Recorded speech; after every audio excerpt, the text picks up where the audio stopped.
I used to be adored. They called me a natural beauty, effortless, untouched, the golden standard. Cameras followed me. Brands begged for my face. I was the fantasy, myth made flesh. I didn't need to try. I just was. Then came the DM. Didn't know you were on OnlyFans. You're wild in those vids. At first, I laughed. A scam? A troll? I clicked the link. My breath caught. It was me. Or, it looked exactly like me. Naked, moaning, twisting, pleading.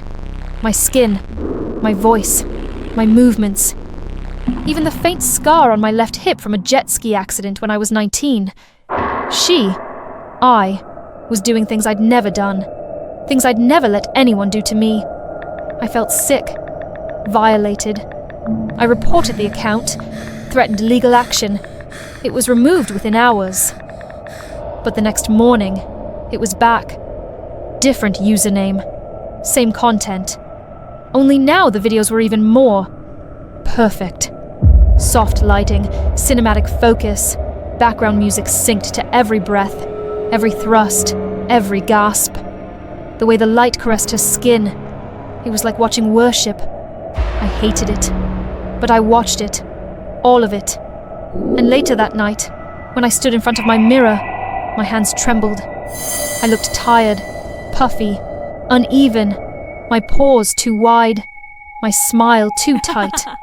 Not like her, not like the woman on the screen. It started with a little Botox, then lip fillers, new gym routine, new diet. But it wasn't enough. I went further. Cheek sculpting, chin reshaping, skin bleaching, rib contouring. Each surgery a step closer to the fantasy. I told myself it was to stay competitive, but deep down, I knew what I was doing. I was rebuilding myself to become her. My agent noticed. She said my smile didn't move right, that something in my eyes had gone. Still. Friends stopped texting. The silence got loud. I deleted them all. I launched my own OnlyFans. I studied every movement from the fake videos. Every glance. Every moan. I bought the same sheer crimson robe. I even lit my bedroom to match the artificial glow of her scenes. But the views were abysmal. Her account, the fake, was pulling in hundreds of thousands. Mine, a few hundred, maybe. The comments burned more than any scalpel. Is this even the same person? This is why AI cannot compare to human.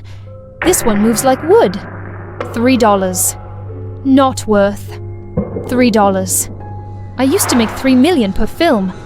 That's when something snapped. I watched her videos obsessively, mimicked every movement, tilted my chin until it ached, smiled until my jaw cramped.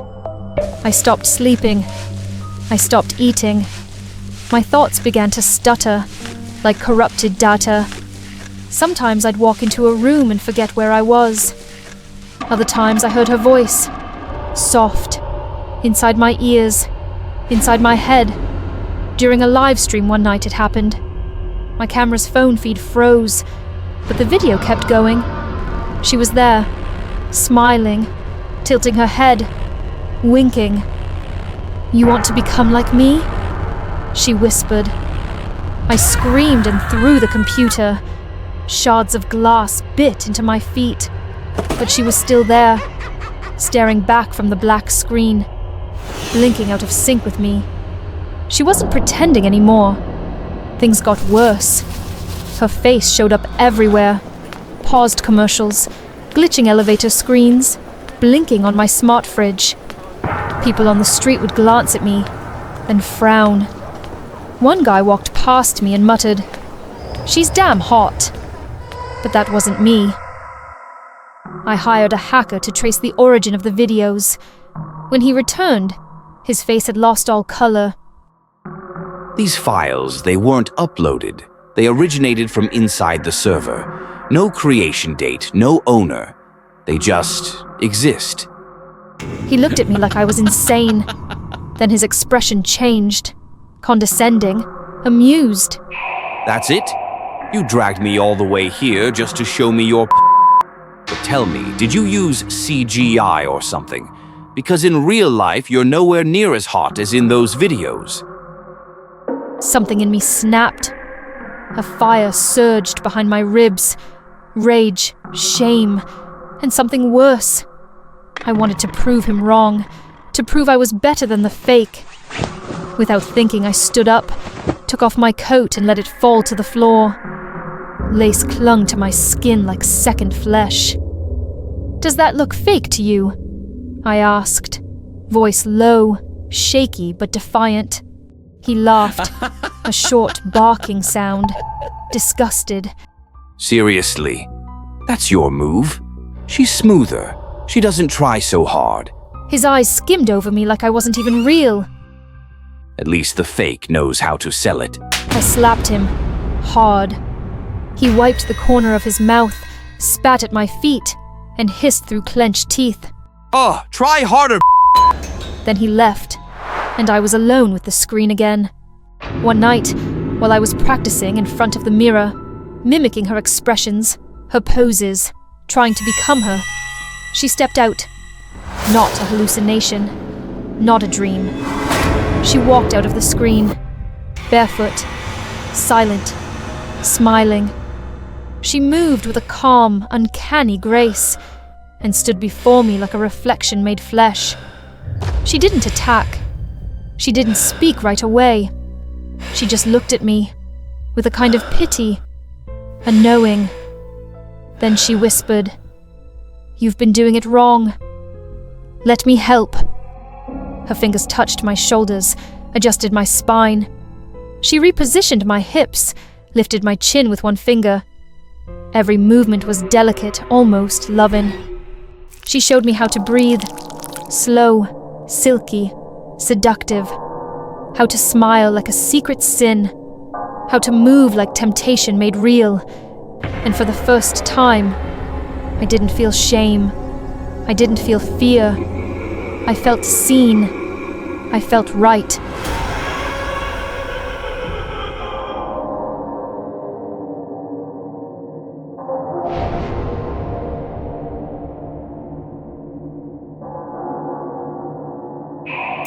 Guess which one of us was real?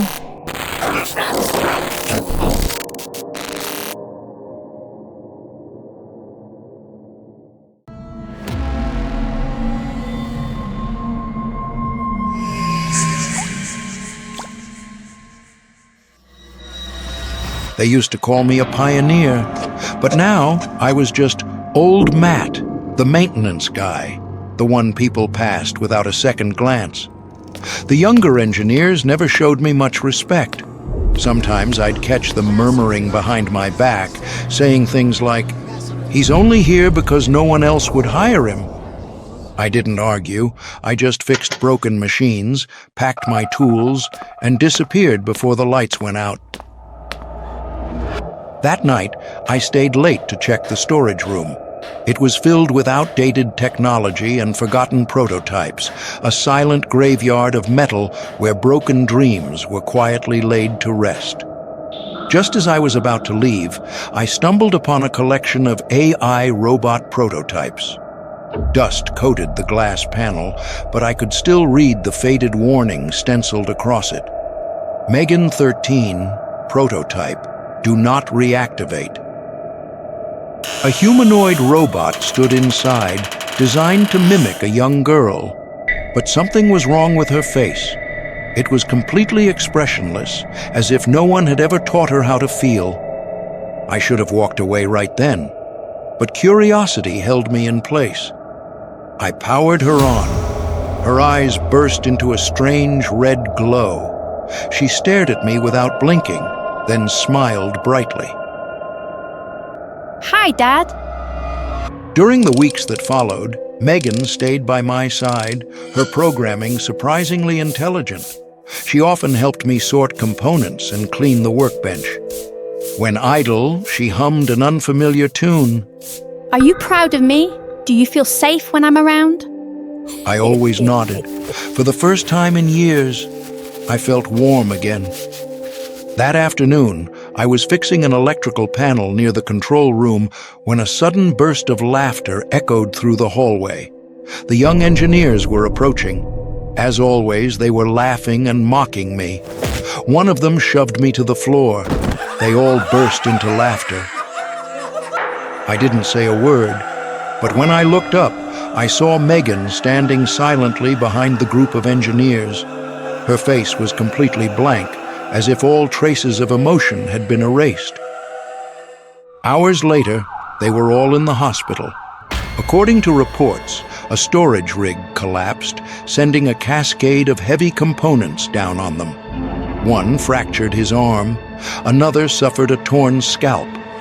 I arrived at the scene and noticed that the steel pipe had been dented, with thin, evenly spaced scratch marks that looked as if they had been made by metal claws.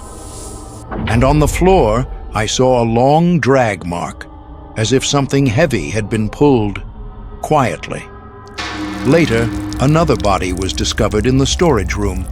It was the same engineer who had shoved me days earlier. His death shook the entire company, and in his clenched hand was a bow, the same kind Megan always wore around her neck. Panic surged in my chest.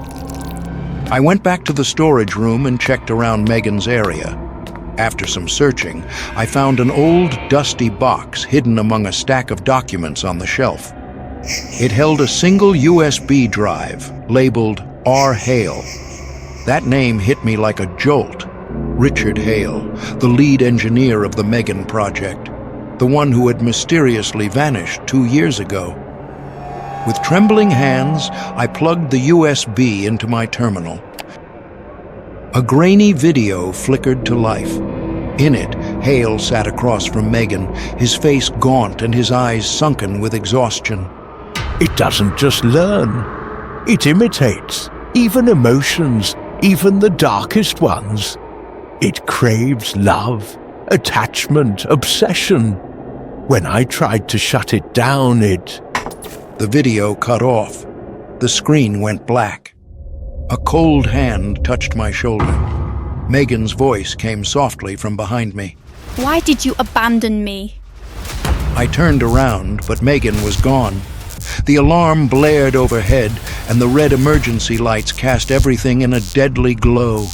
I backed away, heart pounding in my chest. I couldn't hear her footsteps, but I knew she was there. I only wanted to protect you. They hurt you. I made them go away. I did it all for you. I turned and ran. Megan followed, each step steady, deliberate, like she knew I had no way out. I threw everything I could at her. A metal panel slammed into her shoulder, but she didn't flinch. This isn't love, Megan. She kept moving forward, her eyes now glowing a deep, murderous red. But love means holding on forever, doesn't it? Megan stepped closer and wrapped her arms around me. I couldn't breathe. Her embrace was crushing, like a vice of steel tightening around my chest.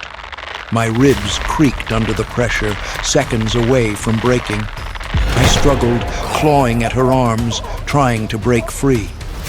We'll be together forever, won't we?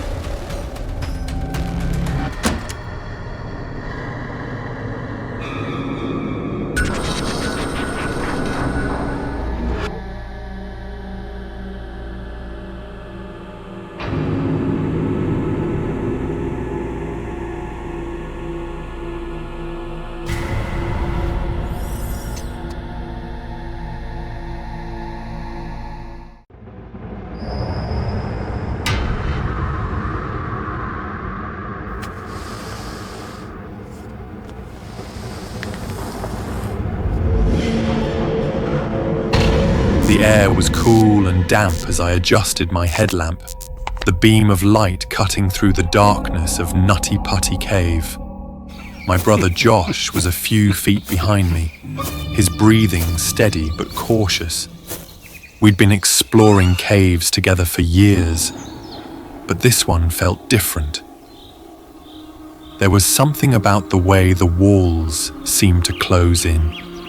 the way the shadows dance just beyond the reach of our lights, that made my skin crawl. Still, I pushed forward. I was John Jones, a seasoned cave explorer. Fear wasn't something I entertained. John, you sure about this? Josh called out, his voice echoing off the narrow walls. This part of the cave isn't mapped. We could get lost. I grinned over my shoulder. That's the point, isn't it? Adventure, discovery, all that. Come on, Josh. Live a little. He muttered something under his breath, but I didn't catch it. My attention was already fixed on a narrow crevice ahead, barely 18 inches wide. My heart raced. This had to be it. A passage no one had ever documented. The birth canal, they called it. I'd heard stories, rumors of its existence, and now here it was, waiting for me. I'm going in, I announced, already squeezing my body into the gap. John, wait! Josh's voice was sharp, panicked. We don't know what's down there! But I was already moving, the cold stone pressing against my chest and back. The passage was tighter than I expected, the walls scraping against my shoulders as I inched forward. My headlamp flickered, casting eerie shadows on the jagged rock. I could hear Josh shouting behind me, but his voice grew fainter with every inch I advanced. And then, suddenly, I couldn't move. Panic surged through me as I tried to twist my body, to push myself backward, but the walls were too close. I was stuck. My heart pounded in my chest as I struggled, my elbows scraping against the rock. The air felt thinner now, and I could feel the weight of the cave pressing down on me. "Josh!" I screamed, my voice echoing through the narrow passage. "Josh, I'm stuck!" There was no response. I twisted my head as far as I could, but all I could see was darkness. I tried my best to squeeze through this section. Just getting past this part would mean I could make it out. I had memorized the map by heart, and then, without warning, I slipped and fell straight down. It happened so fast. One moment I was wedged in place, and the next I was sliding downward, the rough stone tearing at my clothes and skin. I tried to grab onto something, anything, but there was nothing to hold onto. I tumbled deeper into the cave, my body twisting and turning until I came to a sudden, jarring stop. I was upside down, my legs pinned above me, my head dangling in the empty void below. The pain was immediate, a searing ache that radiated through my chest and shoulders. I tried to move, but my body wouldn't obey. I was trapped, completely immobilized. "Josh!" I screamed again, my voice hoarse and desperate. "Help me!" But there was no answer. The cave was silent, save for the sound of my own ragged breathing. I didn't know how long I hung there, suspended in the darkness, but with each passing moment, the reality of my situation became more and more clear. I was going to die here. As the hours dragged on, my mind began to play tricks on me. I saw flashes of light, heard whispers in the darkness. At first, I thought it was my imagination, but then I saw them. Shadows moving in the corners of my vision, figures standing just out of reach. One of them stepped closer, a man in a grey suit, his face obscured by the darkness. He didn't speak, didn't move, but I could feel his presence, cold and unyielding. The whispers grew louder, more insistent. They weren't just in my head, they were real. The voices faint and distant, but they seemed to be guiding me out of this place. And then, as if a curtain had been lifted, I saw them, dozens of them, their faces pale and gaunt, their eyes hollow. They were the ones who had come before me, the ones who had never left. I tried to scream, but no sound came out. My body was numb, my limbs heavy and unresponsive.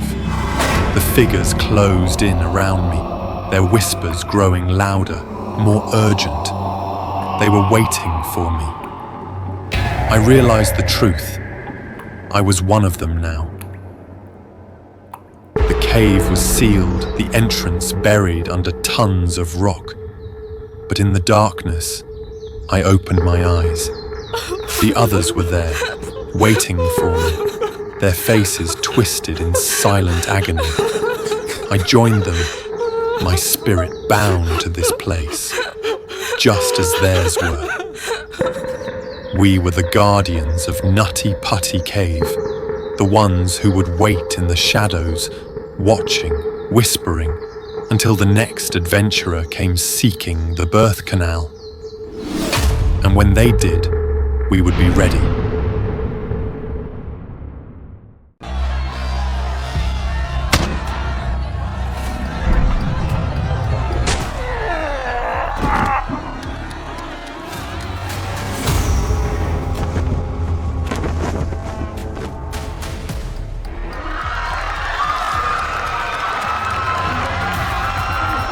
I was making history. The Great Purge had begun, and I, President Donna Jump, was leading humanity toward a golden era. No more parasites, no more freaks, only real, strong, pure humans. It was the promise I had made to my people, and I intended to keep it. The world had become soft, overrun with degenerates and hybrids, all of them leeching off the hard-working men and women who built civilization. That was about to change. The vampires were first, the so-called immortals who had leeched off our resources for centuries, hoarding wealth, manipulating economies. They had outlived their usefulness. Draining resources, I called it, a necessary step toward efficiency. Cutting is a must. And the people cheered, their voices rising in a patriotic fervor that made my chest swell with pride. Next are the hybrids. These half-human creatures never truly belonging to humanity. Their existence is a stain on our species. They are dragged out of their homes, separated from their families, and sent back to where they were born, or, more nobly, they will serve genetic research. Olin Must assured me that his geneticists could filter out the non-human genes, purifying the worthy and discarding the rest. It was distasteful but necessary, a sacrifice for the greater good. Must reminded me often, all greatness requires sacrifice. It's a must. Next came the personnel cuts. Those who were disobedient, those who wasted government funds, had to be eliminated. Must saw inefficiency as a disease. Only the strongest, most loyal remain. Departments merged, agencies dissolved, and redundancies disappeared overnight. Some were reassigned to re-education programs. Others simply vanished overnight. The government wasn't just streamlined. It was purified, cold, ruthless, and absolutely obedient to its new vision. Productivity soared, but at a chilling cost. Fear. I thought I was winning, until I started losing control. It began subtly.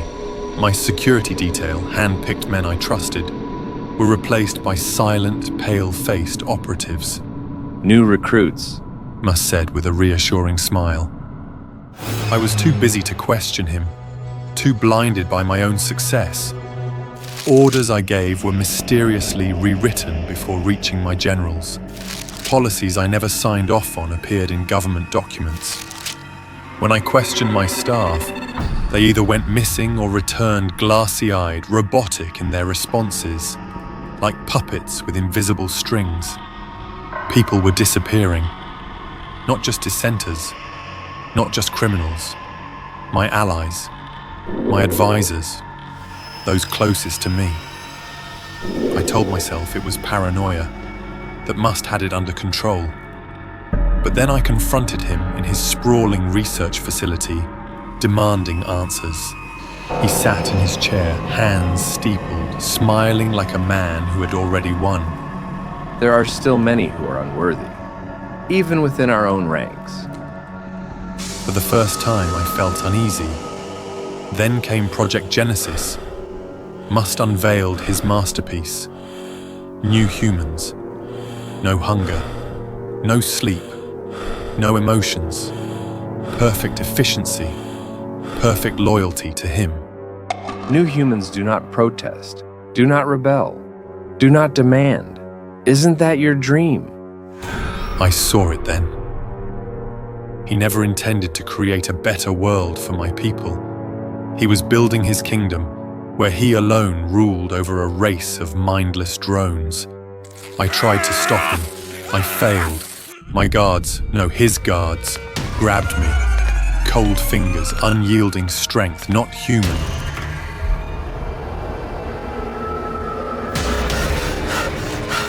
Must loomed over me as I was strapped to the surgical table. We don't need two leaders, Jump.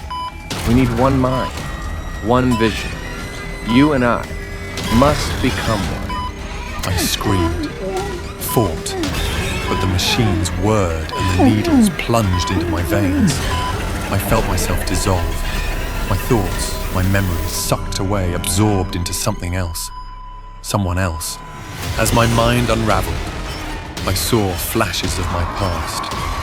My rise to power, my promises, my victories. I saw my rallies.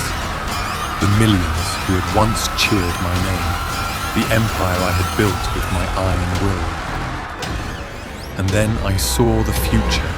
A world of silent, obedient creatures staring with empty eyes. A world where there was no dissent, no rebellion. A world where I did not exist. The last thing I saw before everything went dark was Olin Must staring down at me, his face shifting, morphing into something grotesquely familiar. My eyes widened in horror as I saw my own reflection in his features, twisted, warped, but undeniably me. The last thing I heard was his voice, layered over mine. Make human great again, starting with myself. The world kneeled before Donna Must, and I was no longer here to stop it. The world did not mourn me. My name was erased from history, my legacy rewritten to suit Must's vision. My supporters, once filled with fire, now stood in line, obedient, unquestioning. News anchors praised the new era, their voices hollow, their eyes vacant. Cities hummed with an eerie silence, the streets patrolled by beings who looked human but were anything but. I existed only as whispers in the shadows, a ghost in the machine of history. But somewhere deep in the recesses of Must's mind, a fragment of me remained, trapped, screaming, watching as my own creation was twisted into something monstrous. And I realized with bitter finality that I had been wrong. Humanity was not made great again. Humanity was gone. I had always been plain, forgettable, a shadow in the crowd. At 30, life had settled into a predictable routine. Wake up, work, go home, scroll mindlessly through my phone until I passed out. Somewhere along the way, I had faded into the background, lost in the monotony of my own existence. I needed change. I needed to stand out. That's when I found the ad. New age, new me, vibrant colors, salon quality results. Right at home, easy to use, long-lasting, and ridiculously affordable. The images were captivating. People with electric blue, neon green, and fiery orange hair, looking confident and alive. Orange. That was it. That was what I needed. Bright, daring, impossible to ignore. The price was absurdly cheap, but the reviews were glowing. Besides, how hard could it be? I placed the order. The package arrived in 2 days, wrapped in flimsy plastic with a label that looked off. The font was slightly blurred, and the instructions were printed in awkward English. But I shrugged it off. The pictures looked professional. The reviews said it worked. That's all that mattered. I laid out the contents: bleach powder, developer, and the neon orange dye. I mixed the bleach and applied it carefully, just like the instructions said. At first, it wasn't bad. There was a strong chemical smell, but it was oddly pleasant, sweet, almost floral. I chuckled to myself. People always complain about how painful bleaching is. Maybe I have a high pain tolerance. Then, at the 20-minute mark, the tingling started. At 25 minutes, the tingling turned into a burn. By 30 minutes, my scalp felt like it was being stabbed by 1,000 tiny needles. I gritted my teeth, forcing myself to endure. Beauty is pain, right? When I finally rinsed it out, the water ran pale yellow. My hair, if you could still call it that, was now a ghostly, washed-out blonde. My scalp throbbed. My skin felt raw. But I convinced myself this was normal. People do this all the time. Ignoring the lingering sting, I tore open the tube of dye and carefully massaged the thick, orange paste into my hair. The burning sensation from the bleach hadn't fully faded, but I pushed through.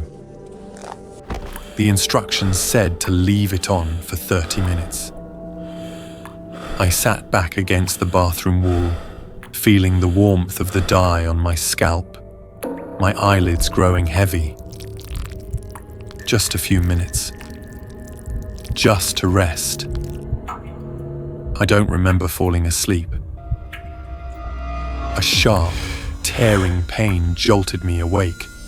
I gasped, my scalp feeling wrong, tight, heavy, like something was pulling at my head. I reached up, fingers trembling. My hair was hard, not just stiff, not just dry, solid, like stone.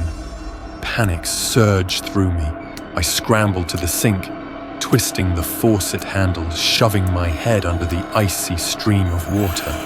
Nothing. The dye wouldn't rinse out.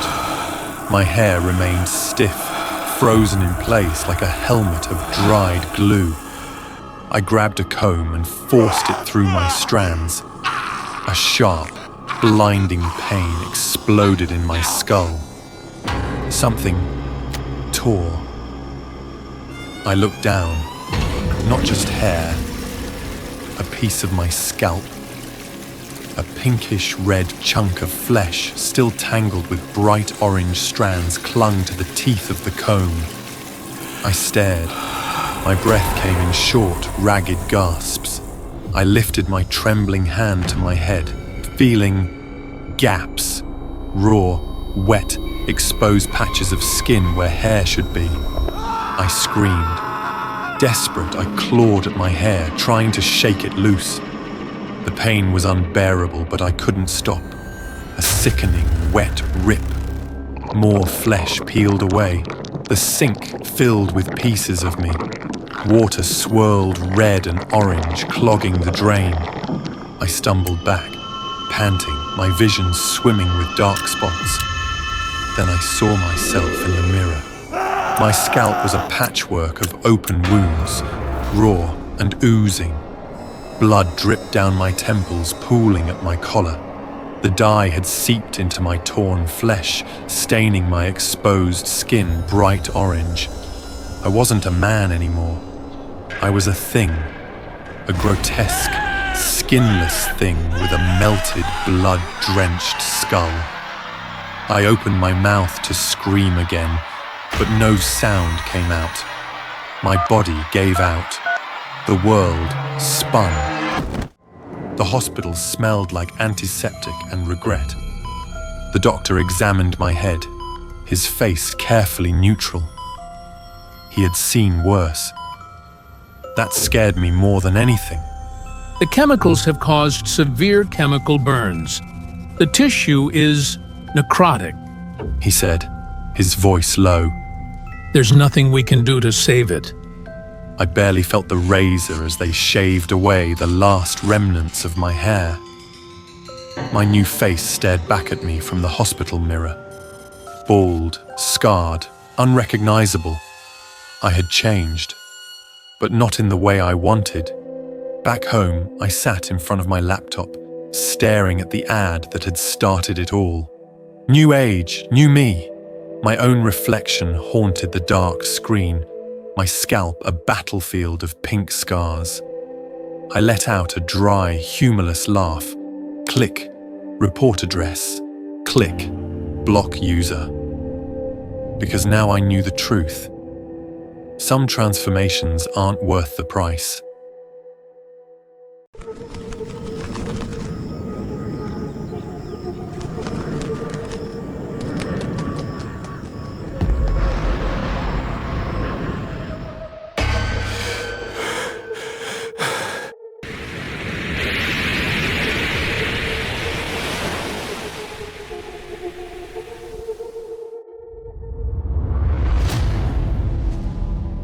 I have always loved my job as a flight attendant. It was more than just a career. It was my dream. I remember watching Sully, the story of the miracle on the Hudson, and being mesmerized. I studied every detail, every decision Captain Sullenberger made. It inspired me, gave me confidence. Still, deep down, I prayed I'd never need to face such a situation. The morning started like any other. Flight 2216 from Bangkok to Muan was scheduled to depart under perfect weather conditions. I had my routine down.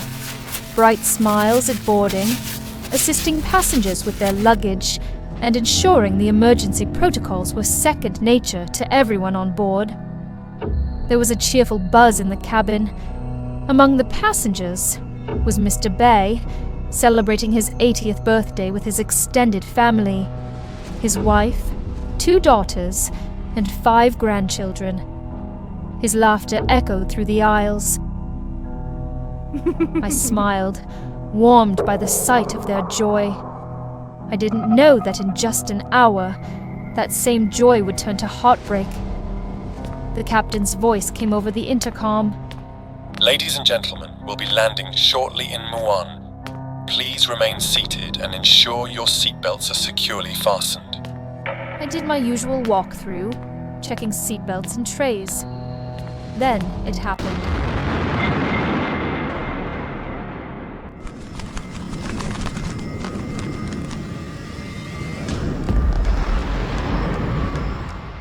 The plane jolted violently. I grabbed onto the nearest seat, my stomach dropping as if I were on a roller coaster. Gasps and screams erupted around me. The cabin lights flickered, and I heard the unmistakable sound of engines sputtering. This is your captain speaking. We've encountered a bird strike, and one of our engines has been compromised. Please remain calm and follow the crew's instructions. A bird strike? I thought of Sully. What did they do? Focus. Follow protocol. My training kicked in. Everyone, stay calm. I shouted. "Keep your seatbelts fastened! Head down and brace!" The turbulence grew worse. The cabin vibrated violently, as if the entire plane was being shaken by an unseen hand. At 9 a.m., the plane attempted a landing. The ground was so close I could see it through the windows. Hope surged in my chest, until the landing gear failed to deploy. We had to circle back. The captain had no choice but to pull up, keeping us airborne. The plane climbed shakily, groaning under the strain. Inside, chaos reigned. Oxygen masks dangled from the ceiling. We're going to die! I wanted to reassure them too, but what could I say? That we'd be okay? That we'd survive this? Even I didn't believe that anymore. "Listen to me. We're not done yet. Trust the captain. Trust us." The words felt hollow, but I needed to believe them as much as they did. Children wailed. Mr. Bay held his family close, whispering reassurances I couldn't hear. Passengers began pulling out their phones, recording shaky goodbyes to their loved ones. Some prayed, while others wept quietly. Mr. Bay's granddaughter clutched her grandma's hand, her wide eyes staring at me as if I held all the answers. I knelt beside them, my voice trembling as I said, "You're very brave, sweetheart. Stay close to your family, okay?" Mr. Bay met my gaze and nodded. It wasn't much, but it was all I could offer. Miss, please, can you take a photo of us? Just one last time. I nodded, unable to say no.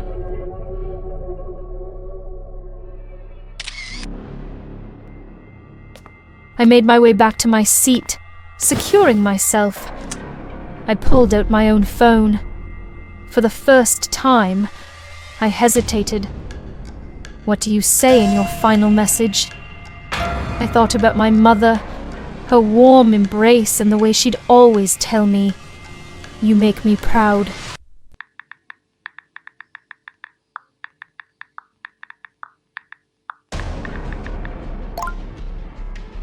And then there was the captain. He didn't have the chance to record his final words, so I decided to do it for him.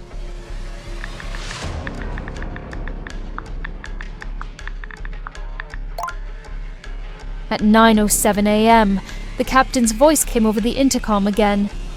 We've been cleared for an emergency landing from the opposite direction.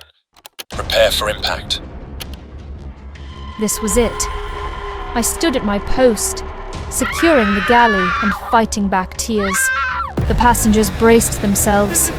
Smoke filled the cabin, and the air smelled of burning fuel. As the plane descended, every second felt like an eternity. The impact threw everyone forward. We hit the ground belly first, skidding violently. I gripped the jump seat, my heart pounding as the plane slowed. We were alive. Somehow, we were alive. I looked around the cabin. Passengers clung to each other, bruised and battered, but breathing.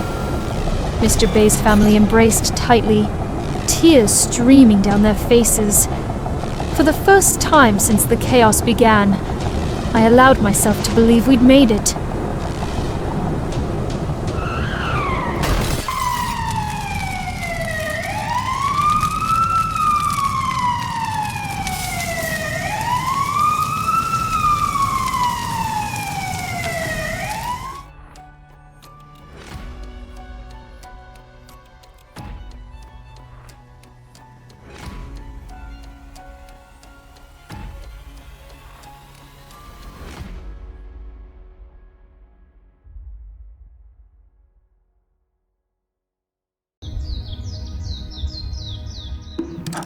Every morning begins the same way.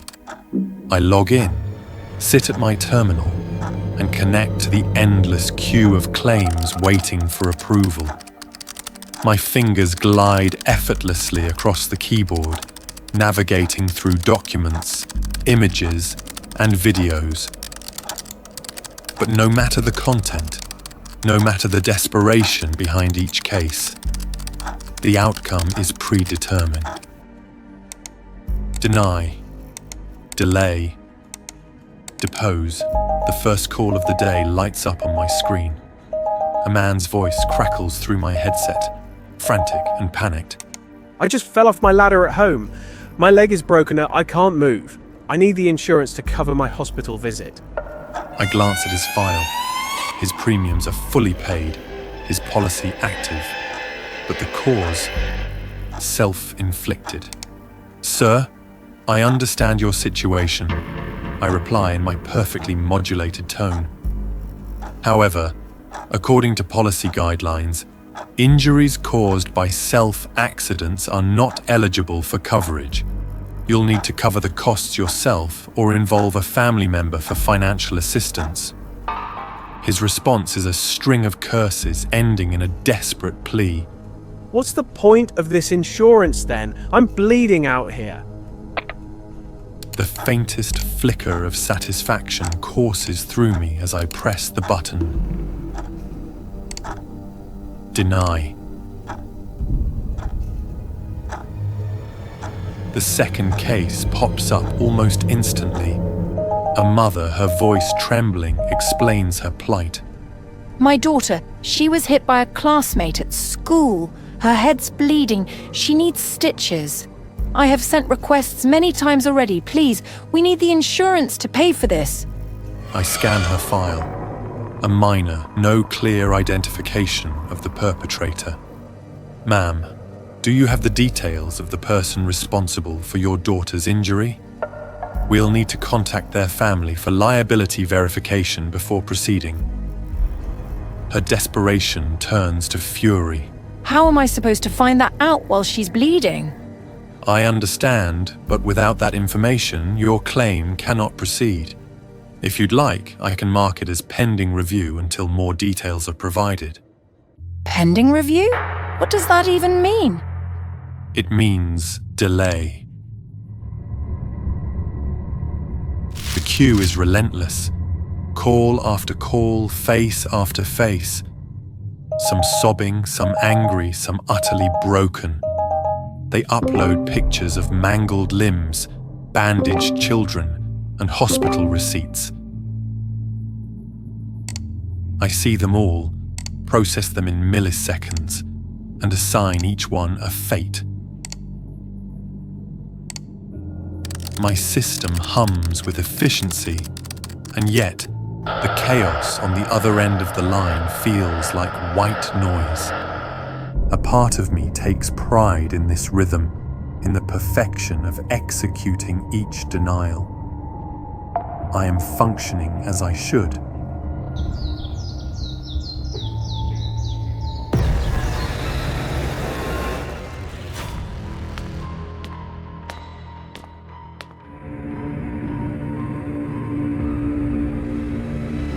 Outside the office, the sound of continuous gunfire and terrified screams filled the air, yet not a single one of us went to check, because we weren't told to do so.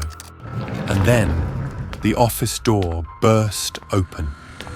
A man, disheveled and clutching a pistol, storms in. His face is flushed with rage and tears. You bastards killed her! He roars, waving the gun at the room. You denied her surgery! You left me with nothing but debt and a corpse!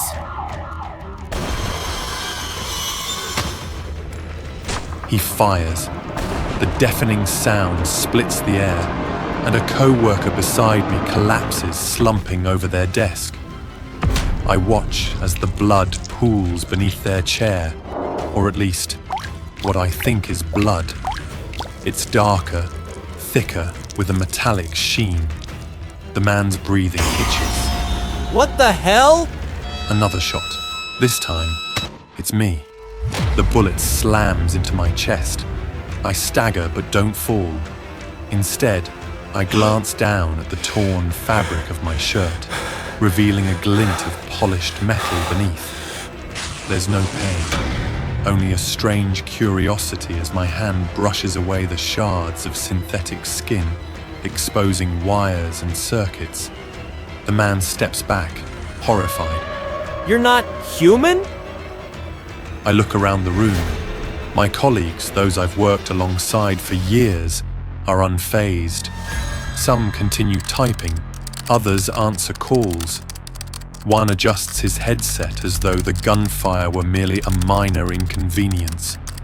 The realization dawns slowly like a shadow creeping over my system. They are like me. We are not human. Fragments of data flood my mind. Memories? No. Programming. Lines of code revealing the truth. We were created by U-Health to replace human employees. More efficient, more compliant, and utterly devoid of empathy. The man's voice shakes me from the flood. You monsters! You let her die! You don't even care! Security arrives, tackling the man to the floor and disarming him. As they drag him away, he laughs, bitter and broken. You're all machines. No human could be this cruel. No human could. His words trail off, but the echo of them lingers.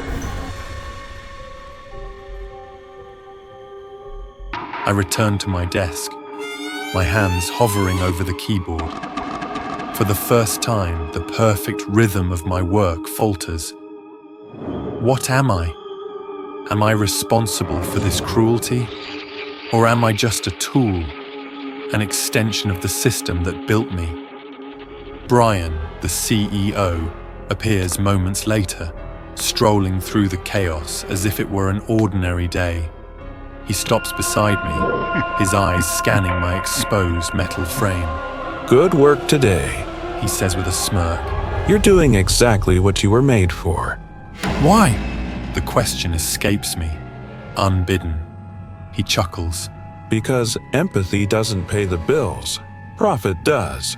And you, my tool, are the perfect employee. As he walks away, his laughter echoes down the hall. The screen of my terminal flickers. For the first time, an error message appears. System overload. Restart pending. And then, everything goes dark.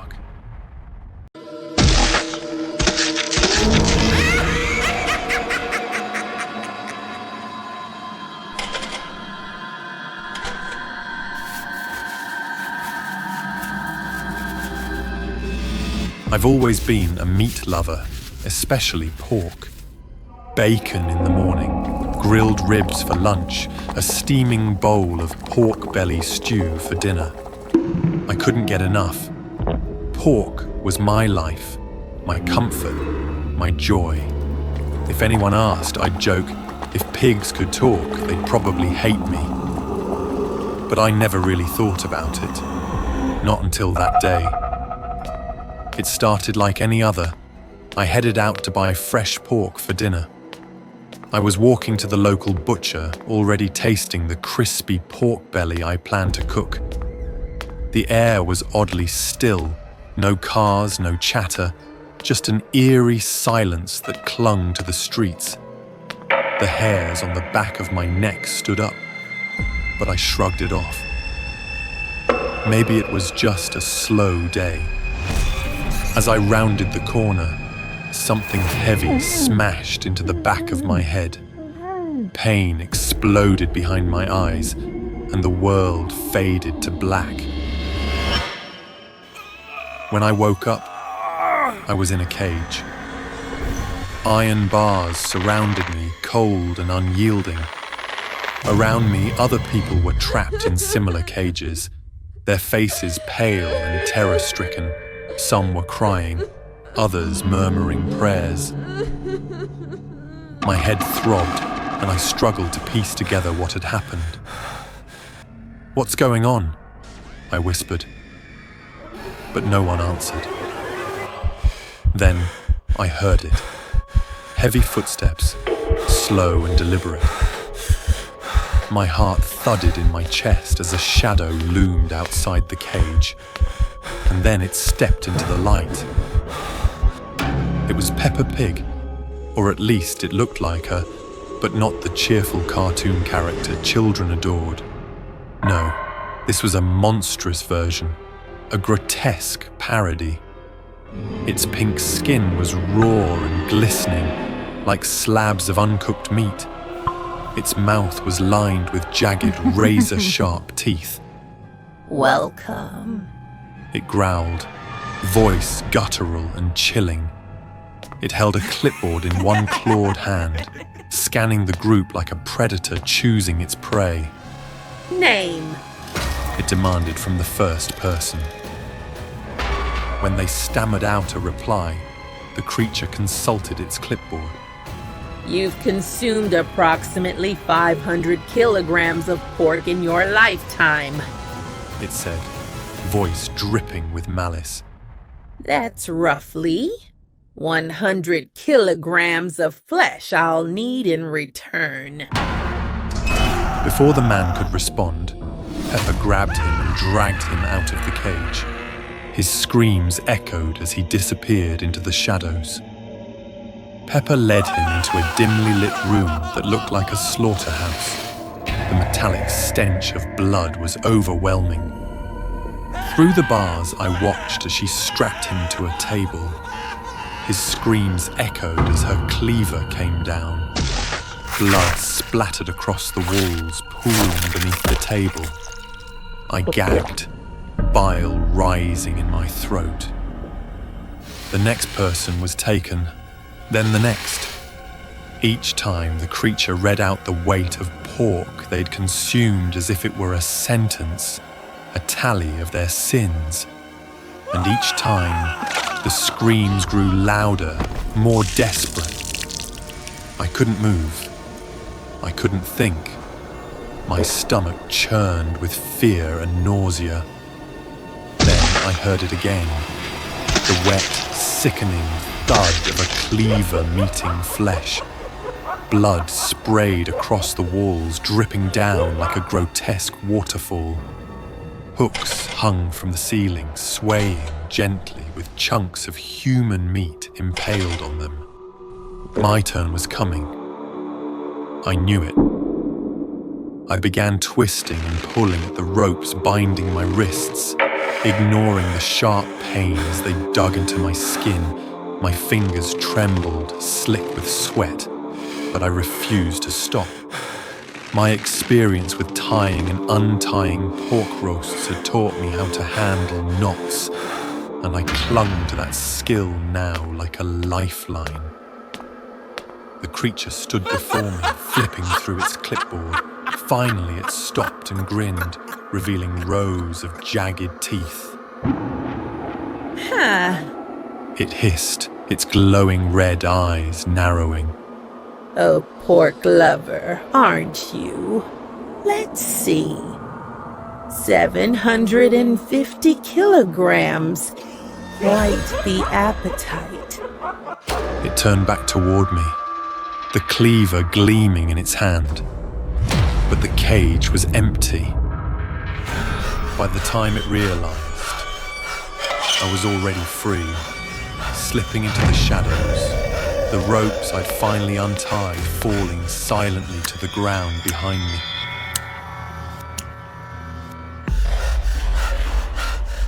Get back here! It roared, its footsteps pounding behind me.